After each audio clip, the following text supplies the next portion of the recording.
So folks, I know you're probably still finishing lunch, but I do want to get started because we have so much to say here today. And we have a truly exceptional panel, which is fitting for this unprecedented moment of time that we're in. So I'm going to do brief introductions because I could go on and take up half of our time describing the backgrounds of the people who are up here today. But I want to save as much time for remarks and then discussion among all of us. So first, Jill Fisch is the Saul A. Fox Distinguished Professor of Business Law at Penn Cary Law School.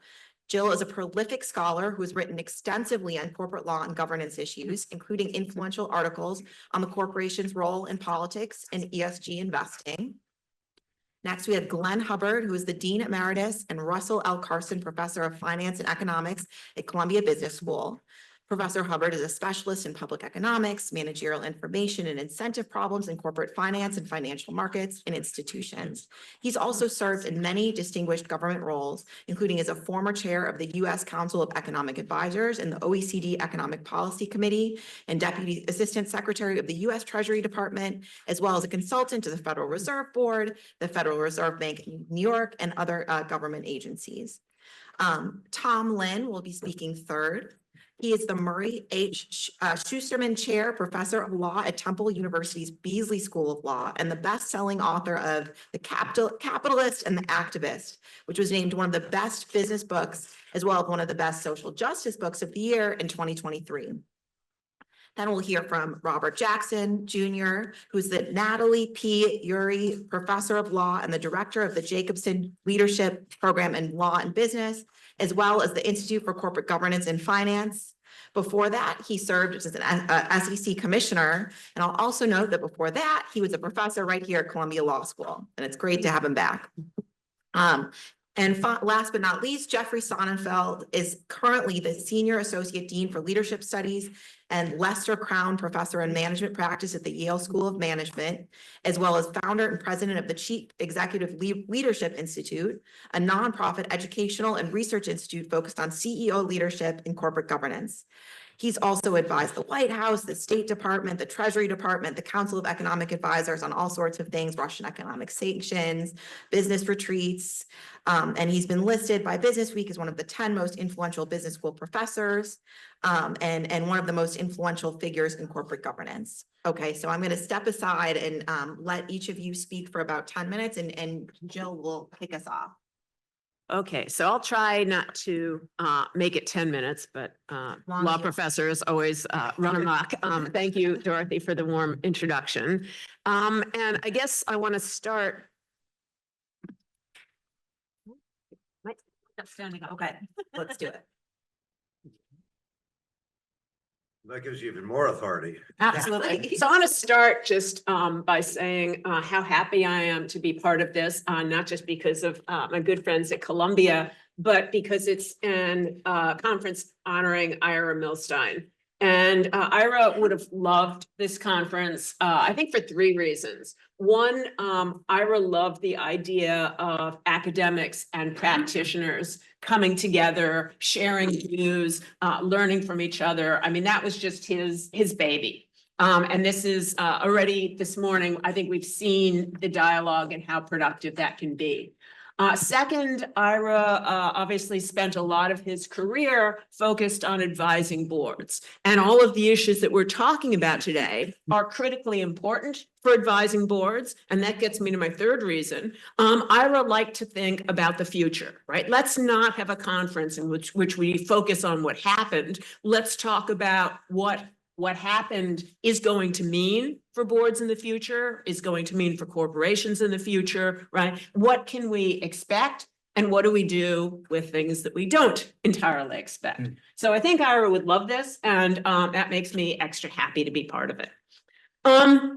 So corporations in politics, and I'm just gonna, I've been writing on this topic for a while. I'm continuing to write on it. I continue to be puzzled about it. So what I want to do in a couple of minutes is just set up some of the questions that I have with hope that, as I said, I'm going to learn from my fellow panelists. I'll take away some great ideas and they'll show up in the next law review article or 2. That's my goal here today. Right? So a couple of competing perspectives on corporations and politics, right? One perspective, and I've actually written this, right, is corporations should stay out of politics. And I'm not the only one that's written this, right? But political engagement by corporations is arguably bad. It's bad for stockholders and other stakeholders who disagree. It can create agency costs, although I think both Rob and I agree, agency costs probably aren't the dominant story. And as Jeff and I wrote recently, we also think corporate engagement in politics is bad for society. And, I could have like 15 sites to, I don't know, the papers over the last week that might give you some fodder to think that, right? You might disagree, but in any event, I think it's a problem, right? So that's one side of the story. Well, the other side, though, is corporate political engagement is actually part of running a business, right? Many years ago, I wrote an article on FedEx, right? And I continue to think of FedEx as the poster child for engaging in politics effectively. When Jeff Smith started FedEx, right, there were all sorts of regulations in place that essentially interfered with FedEx's business model. And through lobbying and political donations and building relationships, Smith was able to change those rules to get FedEx literally off the ground. And it continues, of course, to be tremendously successful today, right? So the idea that engaging in politics is part of the business plan, it's a business decision, right? I think it was true then. I think it continues to be true now. Vice Chancellor Will recognized that in the Disney case. And of course, the fact that all these corporations do it suggests, there's something to that story as well, right? So what do we know about corporate political engagement? We do know that it can be valuable, right? FedEx is not a one-off, right? But we also know that political engagement can be extremely risky, right? I don't know, is that a risk? Well, the jury's still out on that, right? What don't we know? Number one, we don't know how much of this is about firm economic value versus the values of the executives who engage, right? That's the agency cost story. I think that's kind of an open question. We don't know whether political engagement is in some way qualitatively different, and whether those differences require different kinds of rules, different levels of judicial scrutiny, apart from what Vice Chancellor Will said in Disney. And I co-taught a course this semester with Vice Chancellor Will, so don't want to, but, there's at least a possibility, or perhaps, as some people have argued, distinctive governance procedures. And when you travel outside of the United States, I think you are kind of, it kind of reaffirms the fact that the way we do things, at least right now, isn't the only possible way to do things. So I presented one of these papers in London this fall, and the audience was like, well, what do you mean agency costs in London? If a corporation wants to engage in politics, the shareholders have to approve it. So I said, oh yeah, okay, that at least reduces the agency cost problem, right? And number three, of course, we don't know the extent to which corporations actually do this, right? So despite all the newspaper articles, there's a whole lot about corporate political engagement that is not transparent, right? And so, that's a picture about dark money, right? The fact that it's dark, right? We don't know what they do, right? So a possible middle ground, and this is something I'm working on now, is political transparency. Would that help? Would we be able to answer these questions better, right, even empirically, if we knew better what corporations were actually doing? Well, there's a bunch of people who say yes, and in particular, the Center for Political Accountability has the Ciclin Index, in which they measure not corporate political activity, but the transparency of corporations' political engagement, right? And they've also got a proxy initiative in which they work with investors to try and increase political transparency. Right? So shareholder proposals seeking increased disclosure, right? That's a plug for the current project, right? These proposals receive substantial support, more support than proposals on things like climate change, right? And there's some evidence that corporations respond by increasing disclosure, right? So you might say, okay, great, fantastic middle ground. But again, there's another side to the argument. Transparency itself might be costly. Transparency might engage the riskiness of political engagement. If people actually know what you're doing, they might not like it. As I said, political engagement might alienate stakeholders. And so if you say what you're doing, stakeholders are going to know about that. There's a risk of scandal. And oh, by the way, if you say what you're doing and it turns out that you don't have it exactly right, you could also be potentially liable for securities fraud for saying we're doing one thing and doing something else, right? So transparency isn't a perfect answer either. None of these things I think are a perfect answer. But I think I've now set the stage to answer some questions, and fellow panelists, have at it. You want me to get that off there? Thanks so much for having me. I too wanted to begin with a tribute to Ira. I'm an economist, not a lawyer, but I first got to know Ira in the early 1980s. I was a graduate student at Harvard in economics, and Ira very kindly lent his time at the Center for Business and Government in the Kennedy School. And it's actually from knowing him and working with him in those years, it started my interest in corporate governance.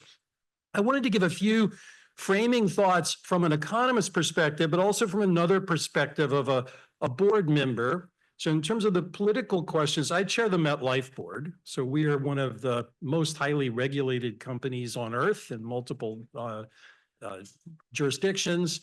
I chair the fixed income complex of BlackRock's funds.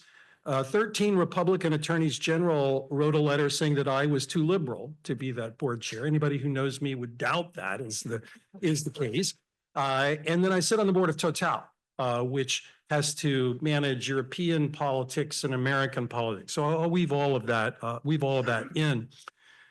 I think to start, before thinking about the corporation and politics, it's important to step back and say, why are we here anyway? So what's the objective of the corporation to begin with? If you thought, as Ira did, about a broad stakeholder framing, you could easily tee up political questions. Different stakeholders are going to have political interests, resolution of which may be in the political process. A CEO, a board may need to take some stands there. Myself, I start more from the economist perspective with a sort of more nuanced view, I think, of what Milton Friedman famously argued decades ago about the purpose of the corporation being about value maximization. I think Friedman literally said profits. I think what he meant was long-term value. In 2020, at the 50th anniversary of Friedman's work, I was asked by the University of Chicago to write an anniversary piece of how modern economists might think of it. And I said, well, you know, I think Friedman left some things out that he probably meant to say that were surely required for his conclusion that every market's competitive, product markets, input markets, they're all competitive. Government does exactly the right thing. It always provides public goods optimally, social insurance optimally, and some other things. And I mention those things because I think we all know those aren't quite true. Now, going back to the question of what does this mean for the corporation in politics? If you start out with the notion that long-term value maximization is the purpose, then you get to a question pretty quickly for a CEO and a board, not only of narrow interest for the corporation, is there something in the political process, the FedEx example, that benefits me, but a potential mechanism for weighing in on broader issues. My list might include at the present moment things like fiscal probity, trade, immigration, financial regulation, things that might definitely affect the long-term value of my business and business generally. Even there are questions. Is this something that's something for the firm to do and its leaders, or is this something for an industry group or a business group to do? And it's important, and I think most CEOs and boards know this, to think about a process for deciding when you comment on one of these issues. When does such an issue rise to the prominence to affecting the long-term value? In the present environment, I think just pure voice can be important as well. Things like individual connections and conversations. A variety of issues come to my mind in the present environment. I spend a lot of my world in taxation. So the question of how do border adjustments work, something being talked about in the Tax Cuts and Jobs Act. How much should we worry about de-dollarization in the present environment? And what's the value of science? These are all the kinds of questions business leaders can make. Now, the issue of a controller comes up a lot in the proceeding today. And the question is it different when you're talking about a corporation that has a controller as opposed to a corporation that has a dispersed shareholder base? On the one hand, I would think it's a similar underlying framework or perspective. It's about long-term value maximization of the business, certainly in the case where the same controller is both an owner of most of the business and a controller. And a controller can also be more long-term focused. For example, Walmart, about a decade ago, had a battle in which the CEO persuaded the board to raise wages, not necessarily for the social perspective that Walmart put out, but really because Walmart found itself losing in a competition against more technology-enabled firms like Amazon. It needed a different workforce. It took a while for Walmart to be in that. So the fact that there were significant presence of the Walton family really helped that decision get made. On the other hand, the presence of a controller clearly adds another wrinkle about politics. Elon Musk's name has come up. I was here part of the morning. It's come up many, many times, and I'm going to mention him again. His foray into the Trump administration does appear to be value destructive. I'm not a lawyer. I can't say it was legally value destructive, but the stock price is going down, which I can comment on in Tesla. And another might be Rupert Murdoch, who has attached a value to being conservative as opposed to simply the value of franchises like News Corp. And that's for courts to sort out, but it is clearly a difference that a controller is bringing in the political sphere that may not be connected to the Friedman notion of long-term value. Now, the three issues in the present political environment, I at least just wanted to tee up because they may come back in questions. They're DEI, DOGE, and the rule of law. So for DEI, this is something that boards are dealing with in multiple board settings lately. I have had to deal with the question of so-called illegal DEI, as mentioned by the federal government. And as a non-lawyer, I asked two questions. What did the government mean by DEI? And what did the government mean by illegal? And it turns out the lawyers advising us didn't really have an answer to either of those questions. Perhaps they're not knowable, but I think in the board setting, emphasizing substance and principles and links to value maximization is critical, as well as internal communication so that stakeholders inside the firm do not see a firm as backtracking when it clearly is not backtracking. The second is DOGE. One thing CEOs are clearly capable of speaking out on is how to manage change or downsizing. That's why one of the reasons these men and women are highly compensated in the economy. But to me, the firm-specific link seems less clear of why you would want a CEO, sitting CEO involved in such activities, the Elon Musk example again, but perhaps using the Chamber of Commerce or the Business Roundtable for that. And then finally, the rule of law. And here I'm not thinking of necessarily something aimed at a specific firm, but the notion that the business community itself must, and I repeat, must stand together on this as being consistent with value maximization.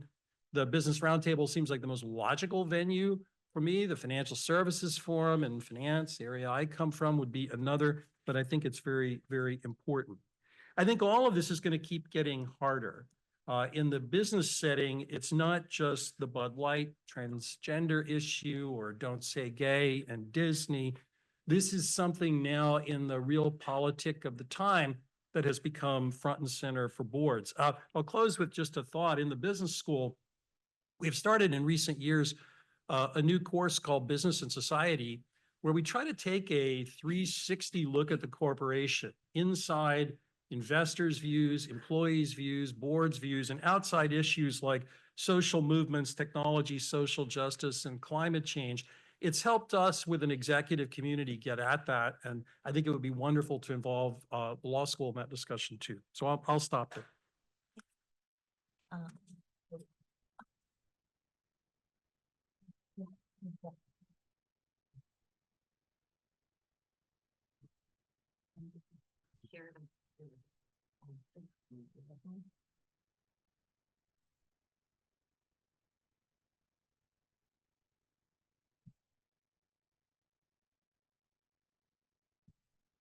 Thank you, everyone. Thank you, Dorothy, Lund, Jeff Gordon, and everyone here at Columbia for putting this together so that we could all gather here this morning.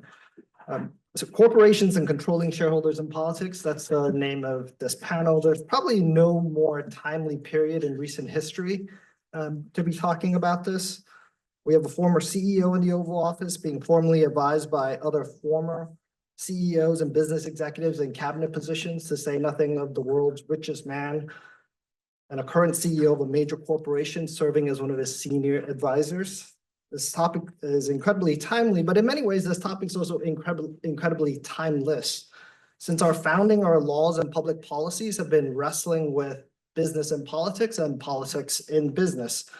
Many of our founding fathers, men like Washington, Robert Morris, John Hancock, were also the leading businessmen of their time. The foundational debates between Jefferson and Hamilton about democracy or mercantilism at our founding has taken on new casts and new plots throughout our history. But in many respects, they're part of one larger through line. So while the topic is a present one, it's also a perennial one. Drawing on some of my recent work, I want to add 3 modest notes, 1 conceptual, 2 practical to this larger, long-running discussion. So I'll start with the conceptual note. The one conventional view of corporations is that they're amoral, apolitical engines for shareholder value creation among shareholders who are rational and unempathetic, and that they can be divorced from the social and political considerations happening in their times. This conventional view, to be sure, is incredibly powerful and elegant, but it's also incredibly misleading and stifling in many respects. Right? In a recent paper, I argued for a new corporate overstory, one rooted in corporations as political, profit-driven, human-centered enterprises. So let me speak briefly about each one of these characteristics. 1, corporations are political entities. Many corporate governance decisions are both business and political decisions that reflect the values of the company, their leaders, and their times. Take, for instance, the wages and benefits that a company offers its employees. They're more than merely just financial decisions. Offering paid paternal leave for your employees is an expression not just of an employment benefit, but also a political and social expression of the company.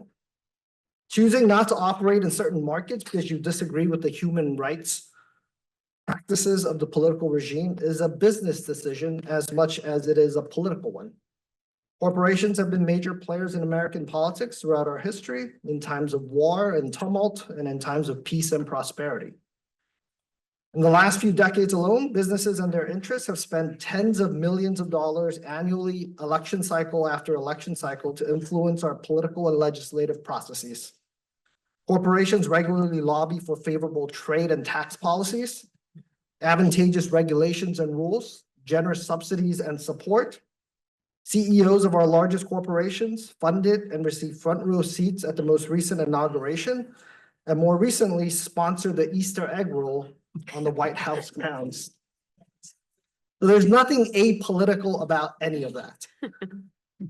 And yet people of competing political persuasions at various periods decry of business in politics and call for a return to some great period when, quote unquote, business just focused on business.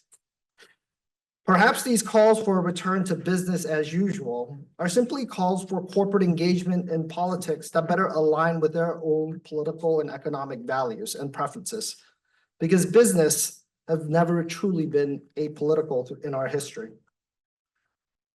Second trait of this sort of new narrative for business that I suggest is that corporations are unabashedly motivated by profit. For-profit businesses exist to make a profit for their shareholders, no matter the rhetoric and deeds on behalf of stakeholders. The pursuit of profit in a well-working, sensibly regulated free marketplace has been throughout history a source of tremendous innovation and discovery, unparalleled social mobility and wealth generation, as well as significant social and economic progress. I think part of what is often lost in talking about profits and corporate engagements in politics is the fact that there are multiplicity of means to pursue profit maximization across many time horizons. Corporations use their legally permissive business judgment to determine which means is most appropriate for their firms. Because the fact of the matter is that not everything that generates a quick profit right now is a good idea. Not everything profitable is good for business, good for shareholders, good for the marketplace, or good for society in the short run, medium run, to say nothing of the long run. There are different ways to pursue profits in a free competitive marketplace. Walmart and Costco both operate for profit in the retail industry, but they do so very differently. Ford and Tesla both operate for profit in the auto industry, but they do so very differently. The third trait is that corporations are human-centered enterprises. The conventional corporate narrative would suggest that businesses are apolitical, rational engines for profits that can be separated from the social preferences of the humans behind them, does not square with reality. Corporate, the political, the professional, the personal are all intertwined and interdependent. All of us lived through the pandemic, and we all remember those times when you cannot separate work from life and the personal from the professional. Corporations are politically and socially active because the humans that make them possible are politically and socially active. Thinking about corporations and businesses as political, profit-driven, human-centered entities is more complicated relative to the elegant, conventional corporate narrative, but it's also a richer and more honest one that can hopefully break policy debates away from tired traps of the old model. So moving from that conceptual note to two practical notes. How should business and political leaders navigate this political environment? For business leaders, I've proposed what I've called the L's framework as a guide for social political engagement. L stands for analyze, internalize, localize, and specialize. You know, I've been spending some time around business managers and consultants based on this nomenclature. So let me break this down. To analyze, to start, businesses should conduct a deep, thorough analysis of their social and political activities, as well as their impact. Better analysis and auditing of a company's corporate social political engagements will help ensure that company operations and assets are well developed to have the greatest impact while maintaining legal fiduciary obligations to their shareholders. Two, internalize. Corporations should account for the social and political issues most important to their internal stakeholders, namely their employees, and assess how their internal policies reflect their public, political, and social statements. Three, localize. Firms should prioritize their social and political efforts locally before expanding their engagements to a broader geographic scope. The surrounding communities of a firm's operations, offices, and factories usually consist of many of the firm's critical supporters, customers, employees, as well as their critics. And then finally, specialize. Corporations should prioritize and focus their social and political efforts on issues most relevant to their business and engage in ways that leverage their comparative expertise to maximize their impact. Now, moving away from recommendations for business leaders to recommendations for political leaders. So in response to the rise of corporate engagements in politics, many politicians on the state level in particular have looked at changing state business regulations and public pension policies by way of retaliation. So I recommend that political leaders thinking about doing so look to the states of Nevada and Delaware for larger lessons on how best to navigate this. So classical Delaware corporate lawmaking offers an exemplary model for state legislatures thinking about retooling and tinkering with their state corporate laws in retaliation or in response to corporate political engagements. I say classical Delaware corporate lawmaking because our earlier panel suggested that Delaware, very excitingly, as Professor Jackson knows personally, might have been tinkering with their classical formula, perhaps like Coke when it introduced New Coke. But traditionally, Delaware safeguarded its highly influential corporate laws from the winds of partisan politics in a number of ways. Delaware corporate law changes traditionally originate not in the state legislature, but in the Council of Delaware State Bar Association's corporate law section. a body of learned business lawyers and experts. Delaware's constitution requires that its major courts have a bare majority of judges from one political party, so that its key courts are pretty much evenly divided between the two major parties. And three, the Delaware Chancery Courts are structured to provide a swift and learned forum with leading business jurists for some of the most contentious and complicated business disputes without fear of partisan backlash or favor. All right, so that's Delaware for state legislatures thinking about tinkering with corporate laws. The other area where states have looked to ways of responding to corporate political engagements is public pension fund policies. So in terms of public pension fund policies, I suggest that they look at Nevada. In particular, Nevada's Public Employees Pension Fund, NEFPERS. It offers a simple yet powerful approach for folks thinking about retooling public pension funds. NEFPERS is managed by one person out of a small office with a single desk, paid $127,000 a year, much less than what many students at Columbia Law School will be making upon graduation. Yet NEFPERS has outperformed many of its peers year after year. A key to the Nevada approach is its focus on low-cost passive investments like index funds without fear or favor for the underlying social political views of the assets or asset managers. It aims not to beat the market, but simply to be the market. The Nevada approach allows a politically diverse body of investors and retirees in Nevada to benefit from a wide range of low-cost investment opportunities over the long run, which would not be possible if politicians remove or favor certain investment vehicles because of their own petty political considerations. To be sure, none of these recommendations are easy, however practical, given the dysfunctional politics and turbulent markets of our time. But they might be a decent place to start for those thinking about making some changes.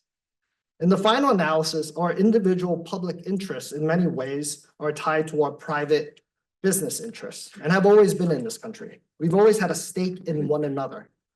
The fact of the matter is that the challenges of our time on existential issues like public health, equal protection, and a sustainable planet are simply too large, too important, and too complicated to be left only to the good, hardworking people in government and nonprofits. These challenges require the creativity, ingenuity, resources, efforts of the profit-seeking private sector as well.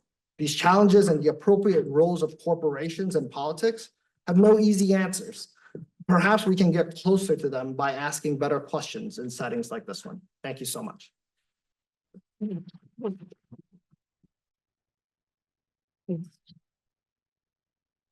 want to see it? Yeah, sure.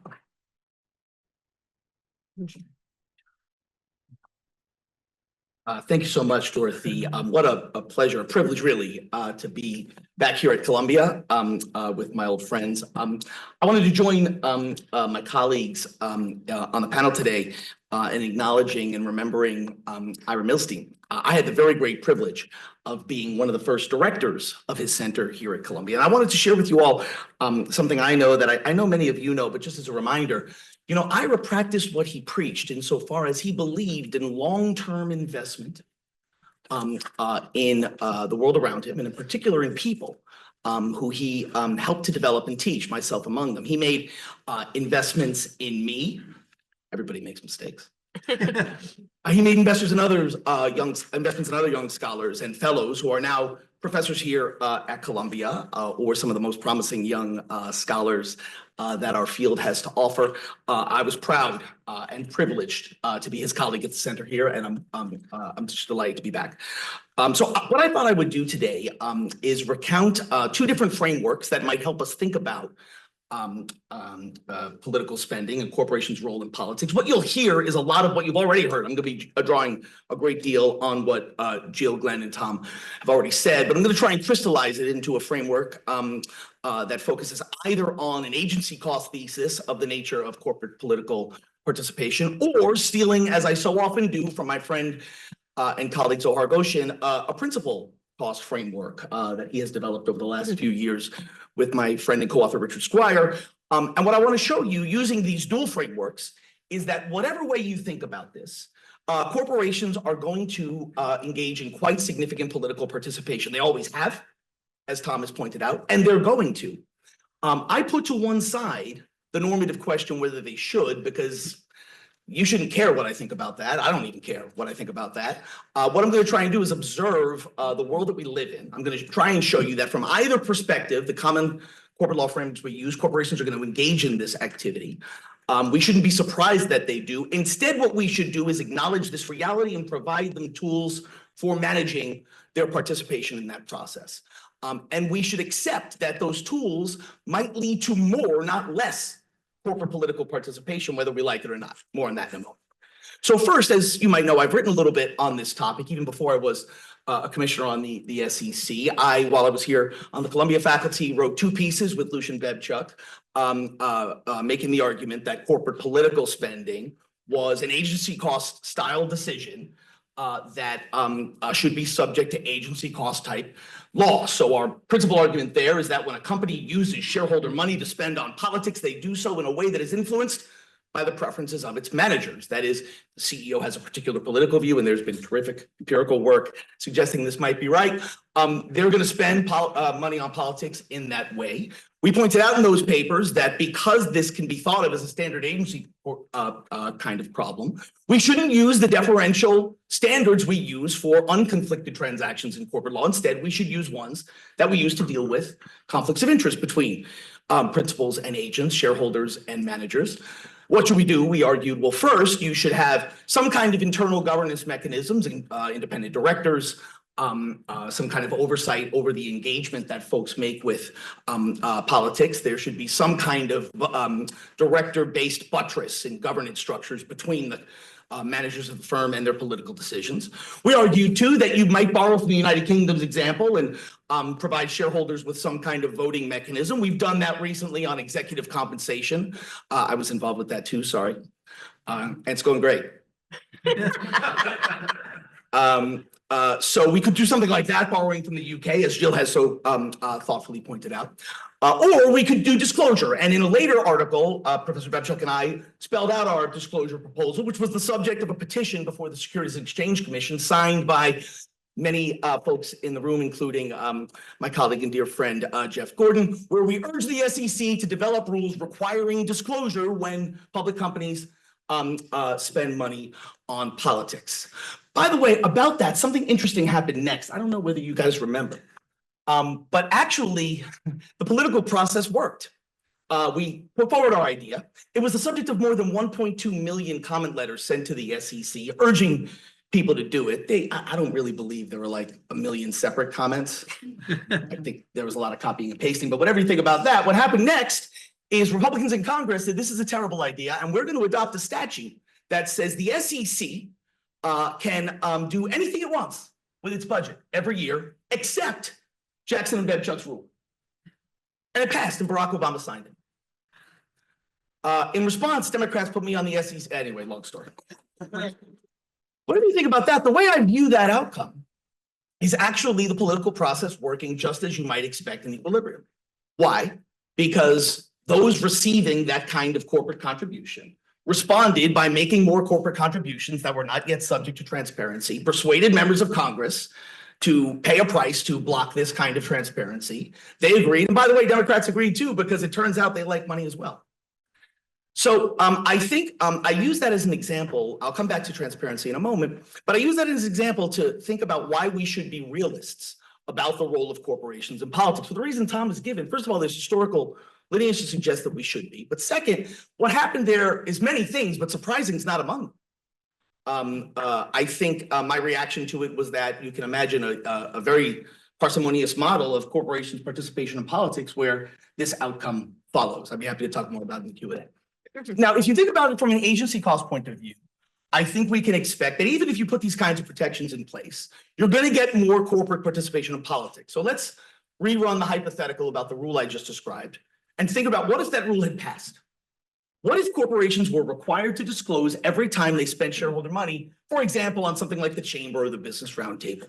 Does it follow there would be less political spending? No. And in fact, we pointed that out in our petition, Jeff. We said Remember the example of executive compensation. You see, in 1992, the SEC had this great idea. Executive compensation is a conflicted transaction. The way to deal with that conflict is to require disclosure of the transaction. And you see, that will lead to less executive compensation. How'd that go? Yeah. So I think actually, just to dig a little deeper on that, think about the reason why it wouldn't follow that corporate political spending would fall in the agency cost model. The reason why is that it can be profitable. That is, shareholders might well draw the conclusion from Jill's example and Tom's history. And by the way, that FedEx paper, if you haven't read it, I've been teaching it. I taught it 3 weeks ago. I've been teaching it for 20 years. A more recent manifestation of that insight is a terrific paper by Elizabeth Pullman and a co-author where they talk about regulatory entrepreneurship as a business model. This is not new. This is not new. It may be the case that it's profitable for corporations to participate in this. And if it is, they will from an agency cost point of view. Now let's talk about Zohar's famous principles cost insight. Suppose that instead we think about corporate law from the perspective of a principal. And if you like, we can think about it from the perspective of a controller. That is somebody who has a meaningful amount of control over the company and its board.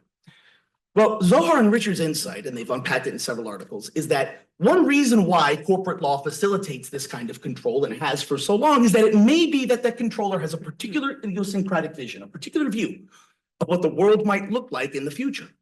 And I want to suggest to Zohar that one application of that framework might be that part of that idiosyncratic vision is a change in the underlying regulatory structure of their business model. That's just Jill's article from 20 years ago or Elizabeth's from 10 years ago. It might be that FedEx or Uber says, part of our business model, my long-term vision for this is that instead of taxis everywhere, there are going to be Ubers everywhere. And that's going to require some long-term political participation. And that's what we're going to do. And this is not a hypothetical, as Jill has pointed out. So for me, if you think about it from that perspective, we can expect, if we structure corporate law to facilitate this idiosyncratic vision that Zohar and Richard have theorized about, that part of that vision may well be extensive political participation. And that corporate law, for the reasons Zohar and Richard have given, might well facilitate rather than seek to block the pursuit of that idiosyncratic vision, including to the degree it requires political participation. Okay. So I hope to have shown you that whether you think about this from an agency cost point of view or from a principal cost point of view, we're likely to get more participation by corporations in politics in the long run, and as we have historically. So what should we do about it? I would suggest that the standard governance frameworks that we've used for other purposes are applicable here. And I think that the disclosure rule that we proposed then, both for principal and agency cost reasons, is still advisable. But I want to leave with the following thought, which is just be aware that even in a world with that kind of transparency, we will get more political participation by corporations. We should expect that, and we should not be surprised by its existence. I think part of what's happened just over the last few years, Dorothy, and I'll wrap up here, is that we have celebrated corporate participation in politics when we like what they say, and we have denigrated it when we don't. This is a mistake, in my view. I mean, you can do it if you like for fun over cocktails. But I don't know that it's analytically that fruitful. Because at the end of the day, what we should observe as scholars is the world that we have. The world that we have is one where corporations long have and in the future can be expected to continue to have extensive participation in politics. Thanks again for having me today. I look forward to the discussion.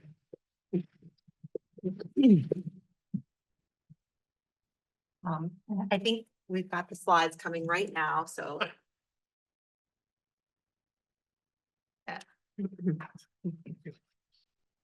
You're wondering why these slides are being delivered in real time and the last speaker didn't do his homework in advance. It's worse than you think. The last speaker also missed the panel planning call and wasn't sure if you were preparing formal remarks and didn't hit me that some people were going to actually be the rate busters and actually come in with some PowerPoints too. So unfortunately for poor Stephen, who thought he was just going to sit here calmly, while I heard my fellow panelists go through their fantastic presentations, I feverishly was sending him some things to put together in a slide deck. So if you're wondering if there's somebody here who's about to have a stroke, want to thank Erica and the team who also shared in having this near stroke. So thank you, Dorothy. So we may have some PowerPoints here, but in addition to thanking the team that's going to make me look more organized than I deserve to look, I do want to join my fellow panelists for their tribute to Ira, as you began with that long history, Glenn, that you had, and of course, Rob, yours, and the kind words that Jill, you were the first to salute the purpose why we're all here. I go back to 1980 with Ira, and in fact, we both had our first books in the field came out at the same time. Unfortunately, Ira's sold a little better, but this was, but Ira's was more broad on the topic of this great institute, which sadly you stole from us at Yale, but we're happy that it's taken to the soil here so fruitfully.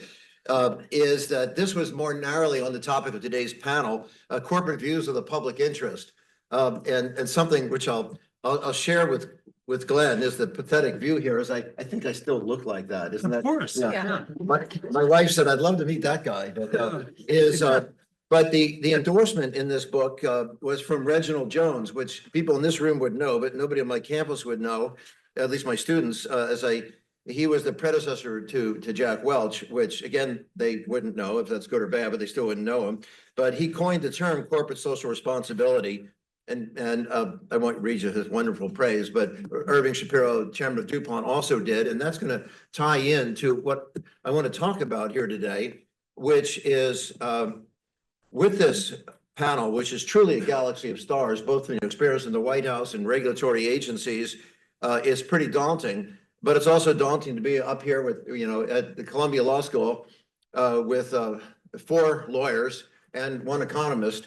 And these are roles that sometimes in the media, I try to play those different roles, but now I'm stuck with the real thing because I am not have any of the expertise this panel has. But I am here, if not for comic relief, which I was worried about at first until I saw, in fact, how entertaining the other presenters were to my frustration, that in fact, I'm here as a solitary behavioral scientist, with the exception of Elise Walton, who also is a PhD in my field.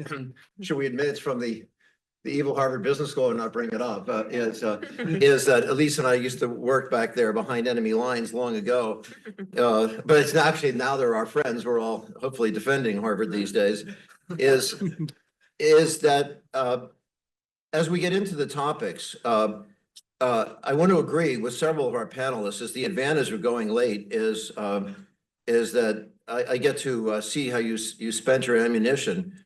And I agree with several, especially Robert, who surprised me at the end with a concession to reality that I didn't think was going there as you started, and Glenn, who went for reality right away, and of course Tom, who said, "Oh, come on, Jill, you may think it's a bad new thing that's happened, but it's not new."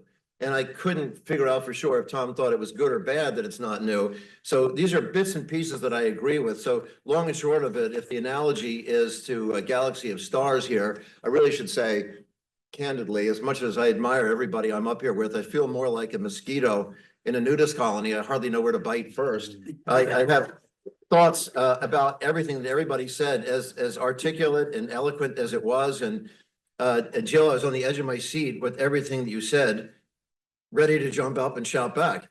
Is the only thing of all the laments that critics of the business voice in government have, the only one which I thought you didn't add to the list, which I thought one of your fellow attorneys, or at least put out there, is the slippery slope argument, which we read so often in the Wall Street Journal. If you speak to this issue, how about every other issue there? So since that didn't come up, I shouldn't waste your time with it, but let's just be preemptive. If anybody's going to ask that later, the response to that is the response you have anywhere in the business world. You have multiple screaming priorities coming at you at once, and you have to, like an emergency ward here, Columbia Presbyterian Hospital, where if you went there this weekend with 3, I guess now 4 raging respiratory diseases at once that are quite frightening. And we had some, bad rain on Saturday night. There were elevated, car accidents on the Gowanus and the FDR. Sure, they had big problems there in the ER, and you also had, the usual gunshots and car accidents and things. Is that you prioritize? That's what they do. It's a triage approach, and that's the way it is in this arena. There are people, any CEO that we think of that is active on this front, since he's not here to defend himself. I'll mention somebody who is particularly, not a backslapper and not bragging about what he does in this front, and is, I believe, a Republican, and is Michael Dell. He's tracking 100 issues at any one time with his board and representatives of his management and those employees, trying to figure out which are the ones that matter most to them, but they don't engage in all 100. They're making choices just as they do about sourcing issues and about marketplace issues and everything else. So there's my bias coming in. As we start through the slides, what's the legitimacy of CEO voice? And, how new is it really, as some might argue? Is it a new problem or is it a new phenomenon? No, it's not new. Well, I agree with some of my panelists. If I'm not for myself, who will be for me? But if I'm only for myself, then what am I? Is that the voice of trying to figure out on whose authority we speak and how it matters when you take the courage to speak the day after Holocaust Remembrance Day. It's important to keep that in mind. But I would argue this one, which was really, I kind of spilled my clothes here because I intended to keep this at the last one, Stephen, is because this gives away the punchline. Is that basically Tocqueville, as many people know, if you're active in United Way and things like that, the spirit of voluntarism is what he talked about in Democracy in America in Places. But what he really did talk about, in short, is coming here to study our judicial system and not to upset all the attorneys in this room. But he argued it was not the tightness of our legal system, but just the opposite, the looseness in how it's interpreted. And as you may recall, he didn't say how it's interpreted through the courts. He said it's how it's interpreted through civil society. The religious leaders, business leaders, in every segment of society were critical pillars to interpret what the truth is, to interpret the law, because the law is intentionally written loose to adapt to certain circumstances. And we'll talk about examples where the business community helped certify what was true as part of their responsibility. As you may remember, in the 1960s, it wasn't the business community that was the front lines of social change. It was the clergy that's for some reason are very cowardly today. Last Thursday night, they finally got together, 80 national clergy voices, and talked about one thing they could talk about, which was sanctuary cities. That's the only thing they could agree on, and it had some impact, as you saw last night's headlines. But that isn't the kind of thing we had. Trade unions and different investor groups, activist groups of different sorts used to come together, from human rights to the environmental. Now we're so balkanized, they don't line up. People keep saying, other than on this panel, where's the voice of business, thinking there was not enough of it, which is the lament you usually hear outside of this room. Is I say it's there, but where's everybody else? Franklin, of course, talked about a very important message. I think that Glenn had is important of collective action, the role of the trade groups. And I'd like to address that before I leave here too, because it's not consistent. You would think that if people are afraid of poking the bear and standing out, and how that might hurt shareholders by being a lightning rod. Well, where are those trade groups? Well, they vary, and we'll talk about that. At the people, endorsing my book, I was, very happy about that. Irving Shapiro, Reginald Jones, GE, Tom Phillips was, people are talking about, gee, the Foreign Corrupt Practices Act, we have one hand tied behind our back. Many of the major proponents were business leaders who were in favor of that. Tom Phillips was the engineer who created the Patriot missile system, who later became the CEO of Raytheon. He was competing against some companies. Since one of them funds my chair, I shouldn't mention who they were, but they're doing some really bad things with foreign corrupt practices. And he said we need to have a level playing field. And that ultimately prevailed. And Irving Shapiro took on his peers in the chemical industry, if you recall, at the founding of the Business Roundtable, which is who these people were, is that we need to justify the gap between the interests of society and the interests of business. There shouldn't be seen as antithetical. And he was upset about the Tennessee Valley of Drums and the Cuyahoga River on fire, and of course, Love Canal. Some of you may remember, it's the Occidental Petroleum's Hooker Chemical Division that had thousands of homes and horrible toxic human life consequences. Is that they said we need to figure out a way, and it was Irving Shapiro helped craft the Superfund toxic cleanup. These were positive roles for society, I would argue, Jill, and we're not antithetical to shareholders. That doing good is not necessarily equated with doing bad. And by the way, maybe I'd add, since you went back in history, Tom, we could go back even further, that in in Glensfield, we have this 16th century rosy view of Adam Smith's notion of a separation of sectors that just wasn't the case even when he wrote. When he wrote, at the actual time, even just before he published, we had, you know, the Virginia corporation, which picked up on the failure of the of Jamestown, which is, you know, 1704 or 1706 or 1604 or 1606. This is, you know, a long history. Or those of us from Philadelphia in the room with the Philadelphia Heritage. If you, Jill, you're about 20 blocks from Society Hill. It has nothing to do with high society. That was a crown society that was co-investors of private business people working with government. And you go on and on, the Dutch East India Company go on and on and on. This is not a new thing. Business and government working together have quite a long history of it. Here's where it was in, you know, with the founding of the Business Roundtable.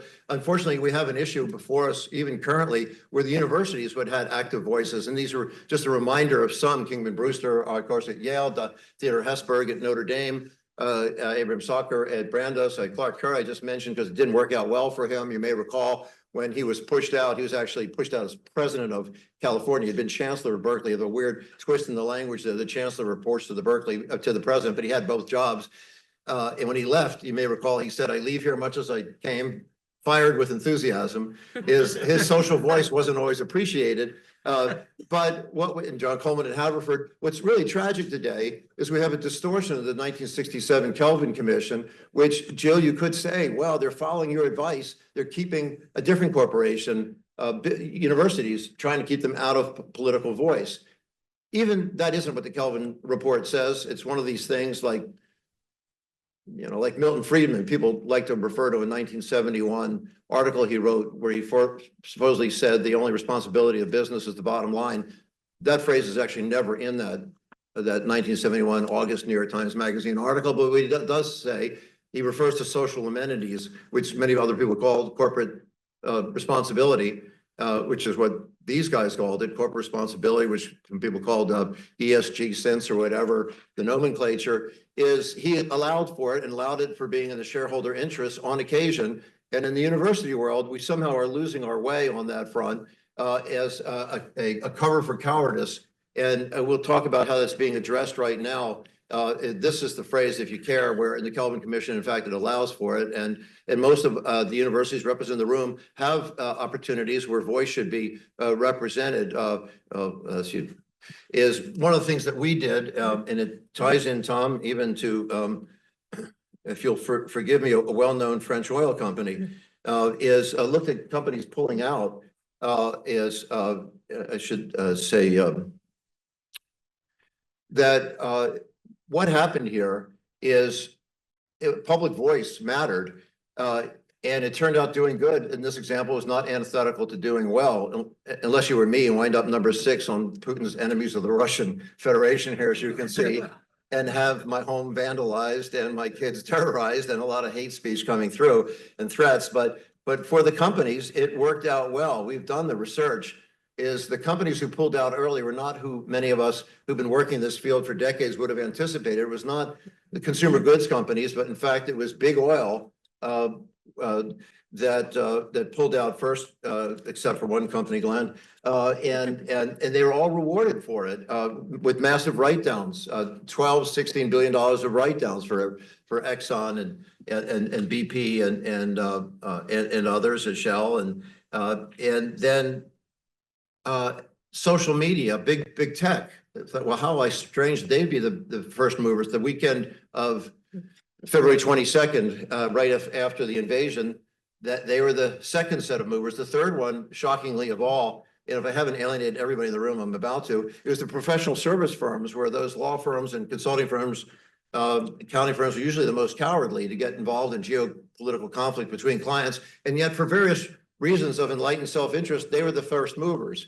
And they did well. We've studied very closely. You can go to a website we put up there for free. is that because we wound up grading them, figure we do an eighth, we found up there were some do-gooder organizations that were giving a lot of credit to companies that were just doing cosmetic things, saying, oh, our hearts and minds are with Ukrainian people. Here's $1.50 to buy yourself a third a cup of Starbucks, and plundering on in Russia unchanged. We thought, let's separate out who's doing what. We gave them an A through F grading system, and a lot of litigation followed for us, and we prevailed in every single case. One day, 22 threats alone. Usually the smaller the European company, the more upset they were about transparency and visibility. But by grading them all, we wound up helping to spark a stampede that was 6 times the size of 1988's exit of the 200 companies from South Africa, 1,200 firms of the 1,400 firms we followed.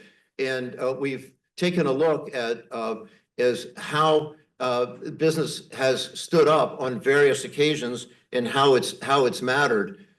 Is right now CEOs are speaking up. We saw in the last week just on the trade issues, they've been quite candid, and this is the surveys we did with just before a business roundtable meeting. We pulled the members together, and with members of the Trump administration in the room by name, Jamie Dimon and Albert Bourla of Pfizer and Michael Dell and others we're going through this, talking about how worried they were. Actually, strangely, you maybe know that even more about economic issues. They're especially worried about the strange degradation of our defense system. That as we take a look at this, and something which we've just done over the weekend, the last week is get together 100 college and university presidents, which now mushroomed into 300, working in association with others, to get them to come out and take a stand despite what's out there.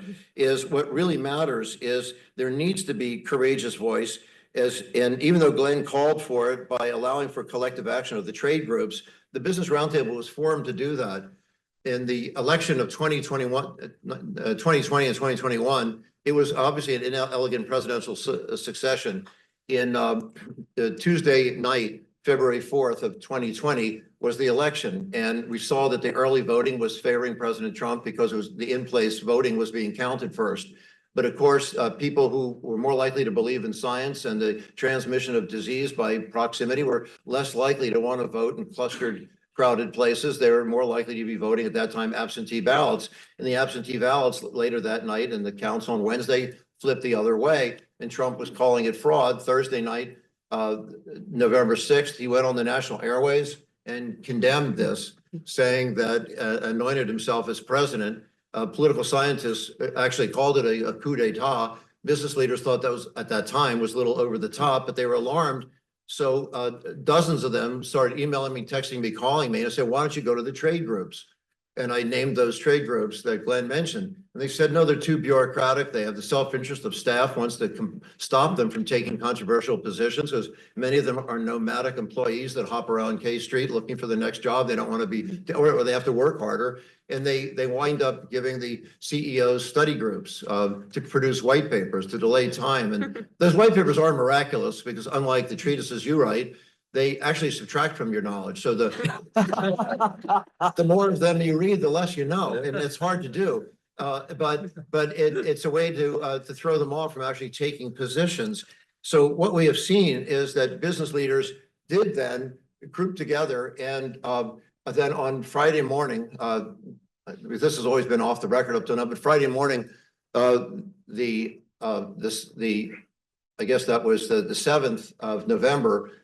We had 90 CEOs. If you, to not use their names, though the Financial Times named them, somebody leaked, it's the very biggest retailers, pharma, finance you could think of. They were there, consulting, they were there, healthcare, and they didn't all agree on a lot of things, except they agreed that they thought the country was in peril and nobody was speaking out. Nobody else did. And as Tocqueville said, somebody should, they did. We had Tim Snyder, the great political philosopher, with us, who helped motivate them to take that stand.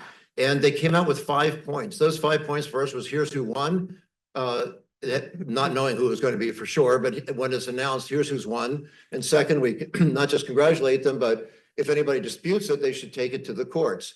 And third, they should take that dispute with evidence of clear, convincing, systematic fraud. And fourth, we see none. And fifth, and finally, that there should be a speedy, transparent transfer of power. Those 5 bullet points were prepared by the end of the day. I just worked as the facilitator. but actually the chairman of the Business Roundtable, we're off the record, was, Doug McMillan, who kind of worked as the scribe. He was the CEO of Walmart. And then they had it ready to go. As fate would have it, the next day, Saturday morning, Saturday morning, the 8th, midday, is when the Pennsylvania election was called, and that threw the electors into the Biden-Harris camp. And they issued this before Schumer and Pelosi could congratulate the winners. And you can check this out before anybody on this planet could congratulate the winners. The business community certified the truth while President Trump was disputing it as the truth. And instantly, everyone from Xi Jinping to Bibi Netanyahu to Bush, 43, certified that using not just the exact storyboard, but translated into Hebrew and Mandarin, the exact language that this group had created with us the day before. And amazingly, even the Business Roundtable, the Chamber of Commerce, and the National Association of Manufacturers co-branded it. So that certified the truth, and that mattered. Right now, what's a shame is the several thousand members of the National Association of Manufacturers, to Glenn's call to collective action, have been there. They've been very forceful. They have a very courageous leader, and every occasion, they who in the 1960s were the most arch conservative of trade groups, and in fact, the Business Roundtable was formed in reaction to them. They're the ones who are speaking out. The U.S. Chamber of Commerce is a highly disparate group of people, large and small, of all different life stages of businesses, hard to get together, but they're trying very hard with the new leadership. Then the last group, though, that you would expect that the Business Roundtable is missing in action. Why? For the reasons I suggested. I think the staff subverts it consciously, but it's only 200 people with a still very impressive executive committee. They don't take it, so they leave companies out there to twist in the wind.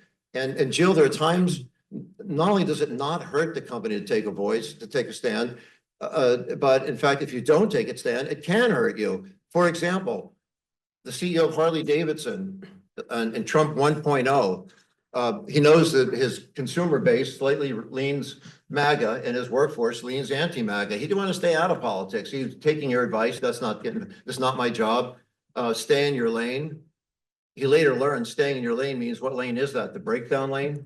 Is that the lane of business is to be a part of the strategic context of business includes going across sectors where, again, where Adam Smith was wrong, or Hayek or Ayn Rand or whomever has been arguing that. And what happened to this poor guy is that because of retaliation to Trump sanctions 1.0 in Europe, they blocked the entry of any motorcycles made in the US. 100% of Harleys were made, not just in North America, but made in the United States. That 100%, they couldn't ship anything in. So they opened up a factory in Thailand and had to shut down one of their factories in Kansas City. Trump took that as a personal offense and then said to the world, don't buy Harleys. They're not patriotic. Their whole, their logo is the American Eagle. How more iconic could they be? And yet this poor guy then had a huge sales drop as he's pounded. He's only 3% of the global market. The company tanked. He got fired. Had he been able to use his voice and get out there, I think it would have made a difference. So we encourage boards of directors to get out there. I know of many of examples of, but we also can take a look at it systematically of the companies that took positions on voting rights versus those who didn't.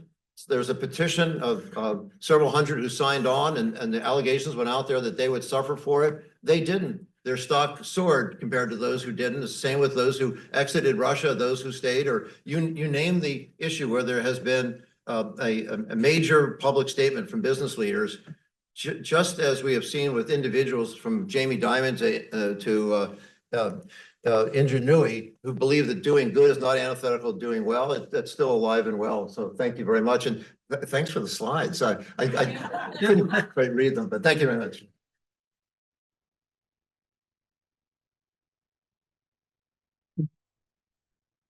Unexpectedly wide-ranging conversation here. I think we've got several things on the table, right? We've got corporate speech, corporate spending, and then maybe some behind the scenes engagement and lobbying. So I want to press folks on a few aspects of this and then hopefully save as much time as possible from reactions from the audience. On the subject of speech where we just ended, I think we're seeing in Trump 2.0 some speech, but not not on rule of law issues to the same extent that we saw the first time around. And I could throw a few things out there.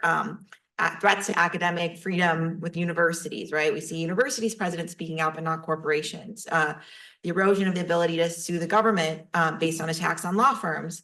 What about, implicit encouraging of bribery in international business via the refusal to enforce the FCPA? So I wonder, what do you all think about the role of corporate speech on rule of law issues, and when it should happen, what risks exist? There's a new report from Bruce Freed at the Center for Political Accountability showing that there are real business risks that come to threats from threats to democracy. So maybe I'll start with Jill, who I think is maybe the least rosy on the prospect of corporate speech. I mean, when it's speech, pure speech, I think it raises a couple of questions. One, what does it mean for the corporation to speak, right? Who's speaking? Whose speech is it? And that's related to the second, which is, what's the impact of that? In other words, in theory, in an academic conference, it sounds great to say, well, corporations should speak out. But I think it matters a lot who we think is actually behind that statement. And we've seen that on a whole range of issues. I mean, for example, with respect to corporate statements on climate change or ESG, right? A lot of people have said, gee, there's this big disconnect. On the one hand, the corporation's making this statement. On the other hand, the corporation's doing X, Y, and Z that aren't necessarily consistent with that statement. And does that undercut the statement itself? What exactly is the point of the statement? Is this PR? Is this an agency issue, and so forth? So I think, your question triggers a lot of, well, what exactly do we mean? And in part, that's because, in the article that Jeff and I wrote, we say, that's really different from engagement. And our article isn't about political engagement, because when you're talking about political engagement, right, something that's not just speech, but that's actually part of your business model and the way that Rob was talking about it, I think it's pretty clear, right? You've got directors, you've got managers, you've got people who are incorporating it into the operational decisions, as opposed to something else that I'm still not entirely sure what it means. Glenn, did you want to jump in on this? Yeah, just two points on the issue about universities and academic freedom. I think where the business community can play the most constructive role is talking about the value of research and the value of science. And you can obviously think of which industries ought to be leading that. My guess is business leaders aren't going to weigh in on narrower issues of academic freedom inside universities as much as the value of research, and their voice is super important. The other is on the rule of law. I think there too, business leaders have to think about which aspects of the rule of law are going to be salient for them to talk about. So to me, that has to do with a lot of issues in finance, in contracting, and the integrity of the monetary system, all of these, the judiciary. Those are directly business relevant, and I could see very powerful commentary. We aren't seeing it yet, and I'd like to. I agree with that. And I think maybe I'll give a concrete example of the broader theoretical frame that Glenn and Jill have just offered. The Trump administration has announced that it's unlikely to enforce the Foreign Corrupt Practices Act. Now, Jeff pointed out quite correctly that at the time that law was conceived and developed, business leaders were at the center of the development of that law. As a commissioner, I oversaw its enforcement. And you can imagine it's not hard to model a scenario where business leaders say, look, I don't want to be in a bribery contest overseas. That's not a business I'm keen to be in. And I don't think I can. I'd like to win by being more competitive, by delivering better products and services overseas, et cetera. Glenn said he hasn't seen as much business speech in an area where we might on questions of rule of law. That's a good example. That's one concrete application where I think in the very long run, it won't take long for business leaders to remember, as they knew in the 1970s, that they don't want to be in bribery contests overseas. Now, Just to be clear, one reason the Trump administration is not enforcing the FCPA is that there are business leaders who take the view that the enforcement has been unproductive, that there's been box checking and such. I was there. They have a point. But there's a big difference between enforcing the law more effectively and not enforcing it at all. And I suspect and hope that business leaders are going to find it to be in their interest to say something along those lines. I hope soon.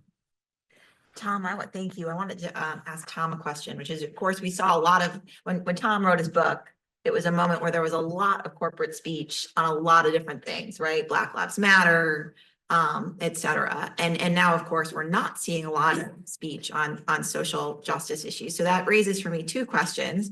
One is, do you think we'll see the pendulum swing again back towards speech on hot button political issues? And also, how does this work for business leaders now who are, looking hypocritical for having spoken in one way and now, down a 180, think Mark Zuckerberg, how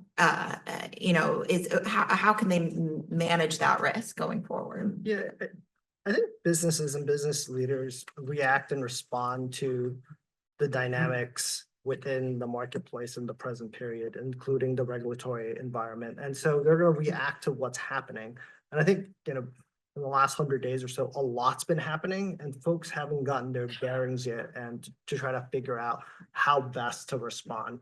One thing to note about sort of speech and engagement from the business community, as Jeff alluded to, there's sort of public speech and public engagement, but there's also a lot of behind the scenes speech and behind the scenes engagement that sometimes gets missed, like going down to a golf club to meet people in power.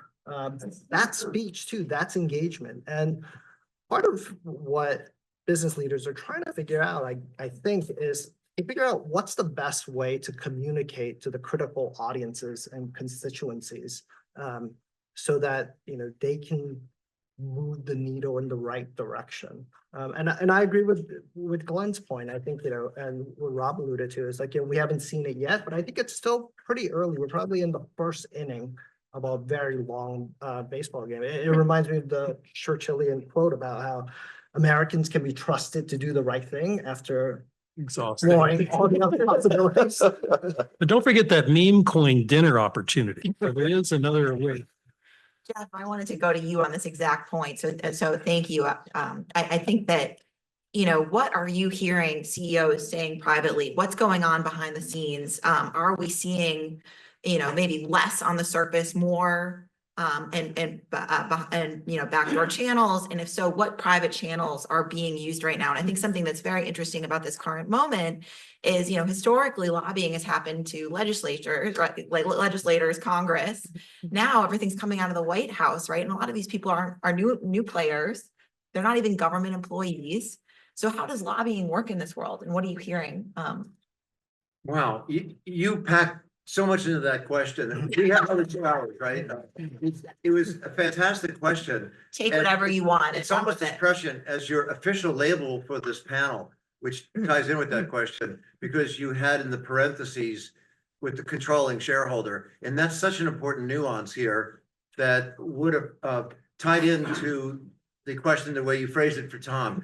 And that is, because you started to refer to the Mark Zuckerbergs and others, is that one of the things that I hear from CEOs, and this is not to be self-promotional, is it's just that if you did what I did for a living exactly, you would have done this a long time ago. It was amazing nobody else did it. We just created the first school for incumbent CEOs when I was back with Elise at Harvard, and then migrated off. We've been at Yale for some 27 years now, but it was before the World Economic Forum, Forbes, Fortune Business Week. We just stayed non-commercial and all the rest, and nonpartisan, which gets to this topic right now. But they still keep coming, 1,000 or so CEOs a year. And I'm always nervous though, because you can see I'm not subtle about pushing them for action, but we do try to keep it very nonpartisan. The group is consistently 60-70% Republican, and we have a lot of members of the Trump administration. Well, in fact, just between us at the last one, Jamie Dimon went on a rant, of course, attacking all regulators and everything. And he said, I said, well, do you really think it's been deregulated if you take out and Jill, I would agree with you. I'm sorry to see the Consumer Financial Protection Bureau disappear. So, although you didn't address it, I bet we'd agree on that. He was so proud of that. I said, well, what else? How about the Federal Trade Commission? He said, well, I don't know, they're worthless. I said, really? Have you talked to anybody there? No, it'd be a waste of my time. I said, well, how about maybe there's a new team there that has some continuity. He said, you know what, these regulators, they don't know anything about business. They're not worth talking to. I said, well, Jamie, 2 seats away from you. This is Andrew Ferguson. He's the brand new chair. And, he went ashen and, an hour later, a guy who didn't want to spend any time with him, of course, raced out to escort him down the elevator. I shouldn't have just said all this now. Well, anyhow, so I try to keep it balanced. To be an equal opportunity offender at these events. And I'm always afraid that it's somehow by talking about politics, they're not going to come back to my next one and I'll be out of business. They want to talk about it. They want to talk about it in a safe way. They don't want to be scolded or lectured. And that's where, I'm constantly worried about how close to the line I get. But another thing I hear from them is they're very upset about where's the voice of the CEOs, because they want to know, we're not the oligarchs. They're tired of being confused with, as your panel allows in parens, the controlling shareholder voice. They're, for the most part, not, it's not 95% of them, 98% of them are hired hands. Now, they're, for the most part, pretty well-paid hired hands, but they work at the behest of the board. And they want to know where's everybody else telling the board what they want. If you believe in this shareholder democracy, where are the trade unions? Where's the clergy? Where's everybody else? We're out here on a limb, and they don't want to take positions, as Jill worries about, that represent their own interests. The kind of thing that Nell Min or other shareholder activists used to complain about 30 years ago. Why are these the museums that are being funded because they flatter the vanities of the CEOs with somebody else's money? And I understand that. So they're trying to be mindful of that in the last few decades, but they want to hear from shareholders. So that's another thing that they care a lot about. But more than anything else, they are not, for the most part, xenophobic. They're not anti-immigration. For values, patriotism, or enlightened self-interest, you can imagine, from tech industry to agriculture, ag construction. I'm on the board of Lennar, the big home builder. We'd be out of business without the new immigrant labor. They're not protectionist, and they are if not full free traders, they believe in fair trade, but they believe in global commerce, and they certainly are not isolationist. But at the top of it all, even Steve Schwarzman says this regularly at our summits, is we believe in the law of rule and not the rule of law, the law of rule, not the law of rulers. And they want the collective action of trade groups, as Glenn was saying it, to fortify them on it. But a lot of them will take stands where the industry was late. For example, the auto industry is very good with collective action lately, but they weren't initially. The CEOs of General Motors and Ford in particular went out front. Now that industry is doing a fantastic job collectively, but CEOs of Alcoa or a lot of others have taken Microsoft. They've gone out there and taken positions by name that are antagonistic to the administration, and they haven't yet been killed, but they want the trade groups to work with them. That's the big lament. Don't make us do this alone. Great. Okay, so I'm going to open it up our last remaining minutes if there's any questions from the audience. That's Doug. Hi, Doug Cha from Rutgers Law School. I think, Glenn, you were saying that you think that at some point people will speak up for the rule of law from the business community. We have law firms, a few subway stops from here, who cannot say anything about the rule of law. And these are lawyers, so-called respected, prestigious lawyers who cannot say anything about the rule of law. Why would a business person stand up for the rule of law? Jeff as well. I just do not see it. If they're relying on trade groups, I mean, that's pretty sad. Where is the voice of the CEO? Why are those CEOs asking where the voice of the CEO is? Well, it's a great question. To me, the rule of law is absolutely central to business. The reason I mentioned the example of finance, that's probably the sector most affected, but all business leaders can make this as a value driver argument for them. So I don't see that as an unsafe place for business people to be. It's a little different for law firms because the administration was just mad about people suing it, but a business leader, I think, has a clear lane there if they're willing to stand up and speak. It's going to be uncomfortable for the first few, but I think they could and should, and I hope they will. To join that, since you said it, Jeff, you probably meant a much more erudite senior Jeff Gordon than me, but I'll pretend you meant it to me as well when you said Jeff, is I just want to name names on backing you up on that, Glenn, is then we're talking about the legal community here, and I'll avoid eye contact with Stephen because I know you're going to say I shouldn't do this, but how did Paul Weiss get in trouble? Paul Weiss, they had an attorney a dozen years earlier, had nothing to do with the firm, Mark Pomerantz at that point, joined Alvin Bragg, and I don't know how to judge if it's appropriate what he did of writing a book about a case still in progress. I can't equip it. Some of his peers critiqued him, but nonetheless, Paul Weiss had nothing to do with that. So what did they do that got them in trouble? It's when Perkins Coie and Covington Burling for defending Jack Smith, of course, and Perkins Coie for defending the January 6th heroes. They got attacked by the Trump administration. So Brad Karp, the managing partner, chairman of Paul Weiss, called around the top 25 peer firms and said, we need to bond together with collective action. The Bar Association, which by the way has now spoken out, the trial lawyers have spoken, it took a while, but they didn't in this. So Brad, so that's in the old adage about the baby whales getting harpooned when they surface. Brad surfaced, so he got attacked, but it's attacked by whom? And I'm saying this, and there are enough attorneys in the room that somebody's going to have to defend me after this. I'm serious. Sullivan and Cromwell is the one that comes perilously close to profiteering through partisan bludgeoning. As the chairman of Sullivan and Cromwell, when contacted with Brad, uses as an opportunity to contact Boris Epstein in the White House and uses as a cudgel against his peer firms, attacking them. Who did Brad Karp negotiate with for 3 hours and sitting in the Oval Office? And I'm not inventing this on a third hand hearsay. He was negotiating with his peer that should have been defending him. He was attacking him, Bob Joffrey. Now, Sullivan and Cromwell has a history where maybe this is consistent as I've looked into their history with their behavior going back to the Second World War, but that's something else entirely. How could they do this? And some of you are probably from Sullivan and Cromwell going to sue me at the end of this, is you should go after, where is the professional pride in this? Business leaders would never do this. When FedEx had an operational problem in China, UPS helped them. When UPS had a huge strike, FedEx didn't try to capitalize on that.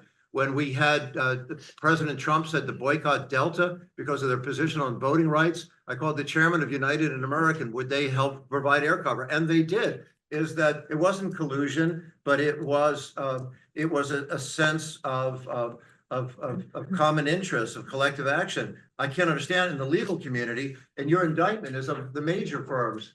But what's happened since, we've seen small and mid-sized firms now, almost 800 of them are speaking out, and good for them. But the majors still aren't, and now some people talk about the strategic differences as to who had to seemingly capitulate. I think Paul Weiss was forced into cosmetic action that was of no consequence to how the firm practices and their principles. And I think they probably did the right thing because nobody was there to back them then, but it'd be different now. But there's naming names. I'll tell you one other thing. Maybe you've seen the name out there, but I shouldn't use it if it hasn't been public, is one of their top 5 competitors. I'm not sure if this is public, but one of their top 5 competitors, I was talking to Brad Karp of Paul Weiss at 1 a.m. to try to get him to come to class in the midst of his negotiations. Amazingly, he said yes. And then he got an email at 4 a.m, thought it was from me changing the Zoom link. And it wasn't from me. It was from a firm, which there are a few people in the room here, so I won't use its name because I know they're here. It was their managing partner saying, thinking of sending it to, I don't know, Brian Kilpatrick or something like that, but it was the wrong BK. Yeah, Pete Hegseth and Signal was not involved in this. It was a misdirected email. He gets it at 4 a.m. saying, let's poach these clients and these attorneys. So he realizes at 4 a.m, by 4 p.m, this is such a perishable asset. I may not have a firm. We, have to close this deal. That's horrific. I don't know if that violates Bar Association practices and project, but I really think that this profession, to your question, has to set a higher standard in the major firms. Okay, I'm gonna take one last question. Can you introduce yourself? Oh, I'm sorry. My name is Michael Schein. Michael I Schein. am not a lawyer in law school. Or any of the other. Okay, let's hear you. Yeah. But, I'd love to hear everybody or anyone's opinion on if a CEO or a company is going to incur the risk of speaking publicly. how do they manage what a lot of people will, the kind of the degradation of speech? So I saw an example of during, maybe it was 2021, all of the logos in the United States for the major corporations had rainbows on them. And if you looked at the Middle East logos, they didn't have rainbows. And when you see that, you begin to think, what is the real purpose of this public speech, right? And then you have Zuckerberg flipping sides. So if we're going to all of this effort and trouble to affect policy change by taking stands, and then it flips so suddenly, are there any ideas on how to sort of navigate that piece since it relies on the public? Anyone? I've said too much. Stephen already thinks they need to hire half the room to defend us, so I'd against the other half. I mean, I can take it. It, first of all, it has to be authentic.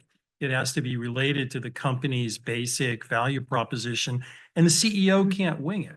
You know, when the Business Roundtable had its most recent statement of the purpose of the corporation, it said several over time, some CEOs signed it without even a communication with their boards.